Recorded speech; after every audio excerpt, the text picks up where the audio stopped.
Assalamualaikum warahmatullahi wabarakatuh. Perkenalkan, nama saya Asep Permana dengan NIM 0575276965.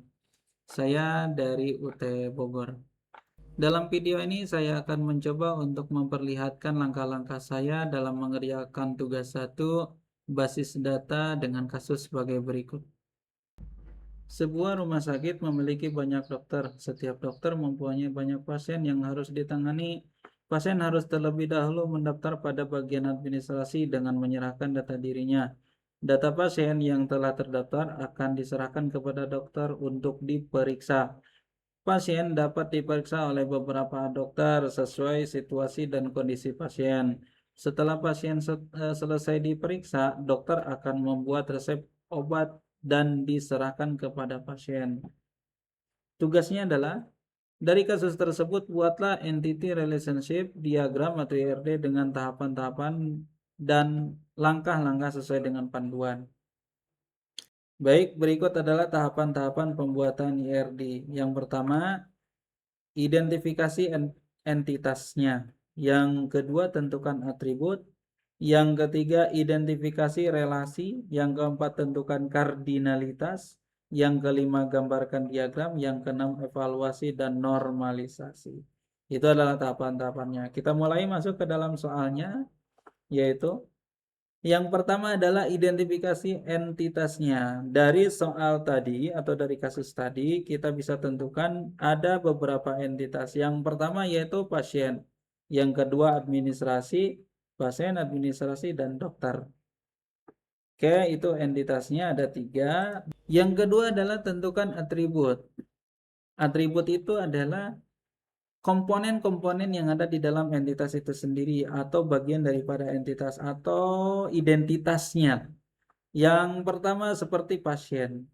Pasien itu memiliki atributnya yaitu ID pasien, nama pasien, jenis kelamin pasien, dan nomor HP pasien. Kemudian untuk dokter itu sendiri ID dokter, nama dokter, spesialis, dan waktu kerja.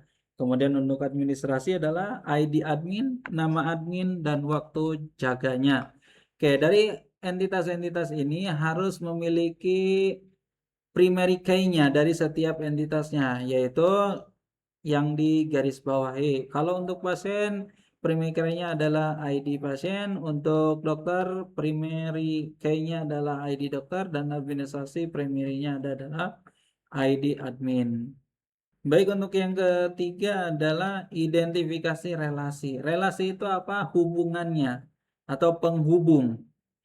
Contoh di sini dari kasus yang ada adalah pasien dengan admin yaitu mendaftarkan diri. Admin dengan dokter menyerahkan data, kemudian dokter dengan pasien yaitu memeriksa. Itu adalah relasinya atau hubungannya. Baik, yang keempat adalah tentukan kardinalitas. Kardinalitas adalah tingkatan hubungannya.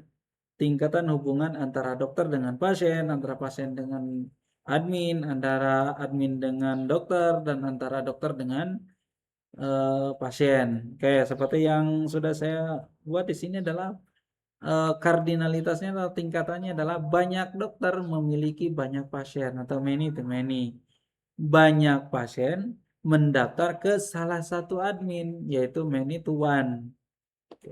Jadi banyak pasien ke boleh memilih satu admin. Jadi tidak kalau misalkan ada adminnya ada 3, itu tidak perlu mendaftarkan ke tiga-tiganya. Jadi cukup salah satu admin saja.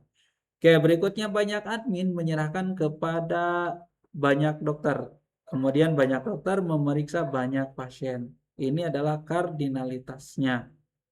Baik, kita lanjut saja ke prakteknya. Pertama-tama kita buka IED Graphic Editor. Oke, kita buka yang pertama. Kemudian kita buat new document. Nah, setelah tampil new document ini adalah blank dokumennya atau data ini atau tampilan ini sudah siap kita membuat sebuah data. Baik, langkah pertama seperti yang sudah saya sampaikan di awal bahwasanya langkah pertama dalam pembuatan IRD itu adalah menentukan entitasnya. Nah, saya sudah membuat entitas di sini ada 3. Kita buat dulu ya.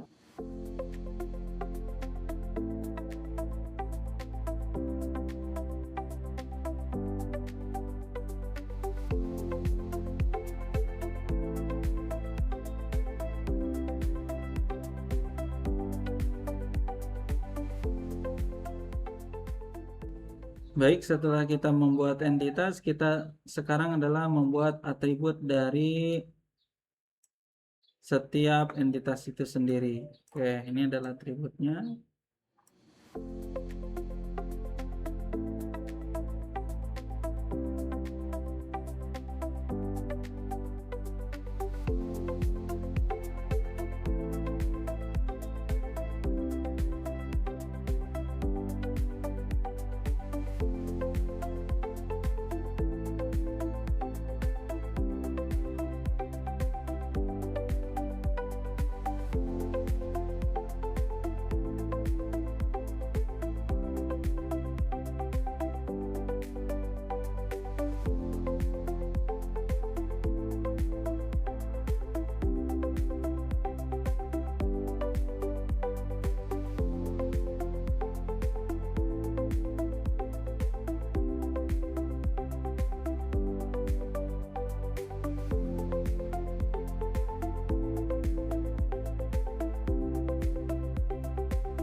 Baik, langkah berikutnya adalah kita cek di sini, yaitu untuk menentukan relasinya. Relasinya yaitu mendaftar, menyerahkan data, dan memeriksa.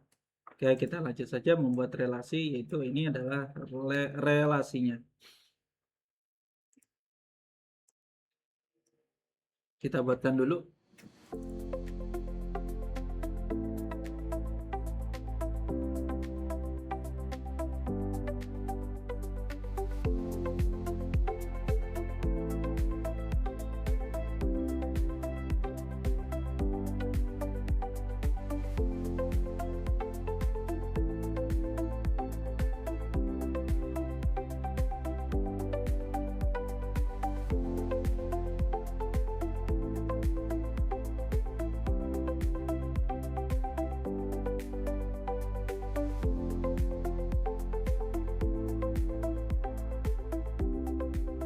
Baik, langkah selanjutnya adalah menentukan kardinalitasnya atau tingkatan relasinya.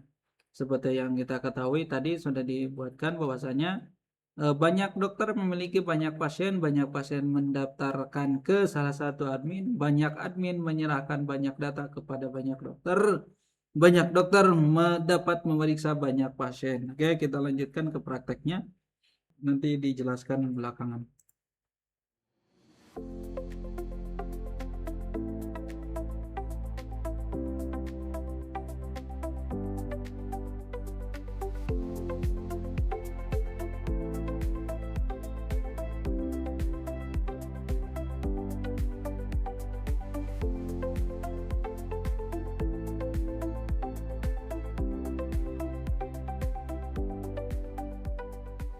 Baik, saya akan coba jelaskan dari hasil pembuatan diagram IRD ini.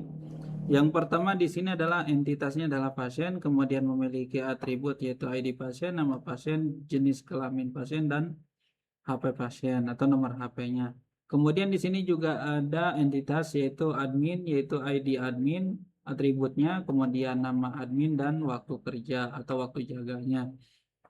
Berikutnya di sini ada entitas dokter dengan atribut ID dokter, nama dokter, spesialis, dan waktu kerjanya. Nah, dari setiap entitas ini pasti akan memiliki yang namanya primary key-nya.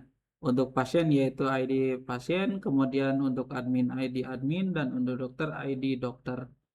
Oke, itu untuk atribut-atributnya. Kemudian untuk relasinya di sini ada mendaftar, ada menyerahkan data dan memeriksa. Baik, cara membacanya seperti ini. Di sini adalah simbol banyak atau hubungannya atau kardinalitasnya adalah banyak.